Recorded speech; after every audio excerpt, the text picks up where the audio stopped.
Hello everyone! Advance Happy New Year and Happy Weekend din sa inyo. Pasensya na kayo guys kasi ilang days ako nawala dahil nga talagang super busy.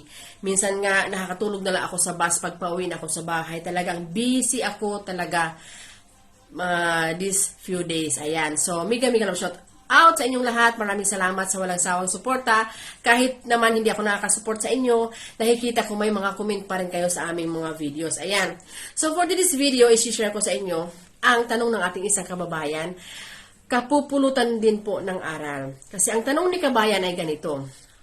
Ma'am, tama ba pag mag-holiday ang ating mga amo na hindi tayo kasama ay may deduction sa sahod natin? Pangalawa, tama ba na pag-holiday, ang mga amo, pagbalik nila, hindi na tayo mag-o-off? Ayan, so sa mga maguhan po, isi-share ko sa inyo ang aking opinion, pero sa palagay ko naman ito yung tama.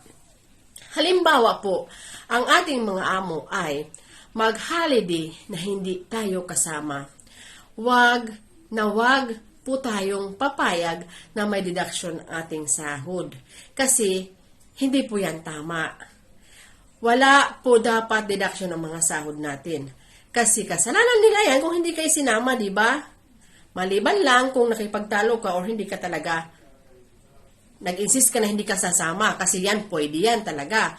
Pero kung sa palagay mo na hindi ka talaga nila isinama dahil sa kanilang kagustuhan, wag po tayong papayag na may deduction ang ating sahod. Sinabi ko nga, maliban lamang kung ikaw mismo ang nakipagtalo dahil gusto kang isama, pero ayaw mong sumama. Ayan, pwede mag-deduct ang amo niyan. Kasi in between yan sa katulong at sa employer. Kasi halimbawa, hindi tayo isinama ng employer sa kagustuhan nila or baka dahil hindi tayo kailangan nila doon sa kanilang pupuntahan. So, ibig sabihin in this way, hindi po tayo dapat magbayad or hindi po dapat na may wrong bawas sa ating mga sahod. Kung halimbawa po tayo ay nakipagtalo, tayo ay nag-insist na hindi sasama, bawasan na lang ang sahod mo, ito ay pwede. So, in between you and the employer na magkakaroon kayo ng agreement sa isa't isa. At pag sinabi din ng amo na pagbalik namin, hindi ka na pwedeng mag-off, ito po ay pwede nating tanggapin bilang isang konsiderasyon. Alam nyo kung bakit? Kasi habang wala yung ating mga amo, may iba kasing amo na sinasabihan na tayo, mag-off ka ngayon habang wala kami. Or, di ba, mayroon tayo din magsasabi, ma'am, pwede ba ako mag-off na lang ngayon habang wala kayo? Pagdating ninyo, hindi na ako mag-off.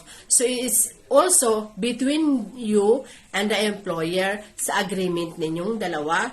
Pero, hindi po yan pwede na halimbawa, hindi ka rin nakalabas habang wala sila, na pagdating nila, hindi ka rin pwede mag-off. Huwag din tayong pumayag ng ganyan.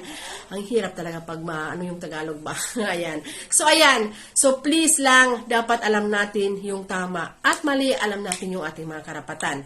So, sana makatulong. Pag hindi medyo naintindihan, pwede pong mag-PM. Ayan. So, please follow na rin sa aming FB page. The same din ang pangalan, Lisa Sebastian. Ayan, Charis. So, inuulit ko, advance Happy New Year sa inyong lahat, sa ating lahat. Naway laging malusog ang ating mga pangatawan, sa ating mga pangatawan at sa inyong mga pamilya. We wish you all a happy New Year. Bye!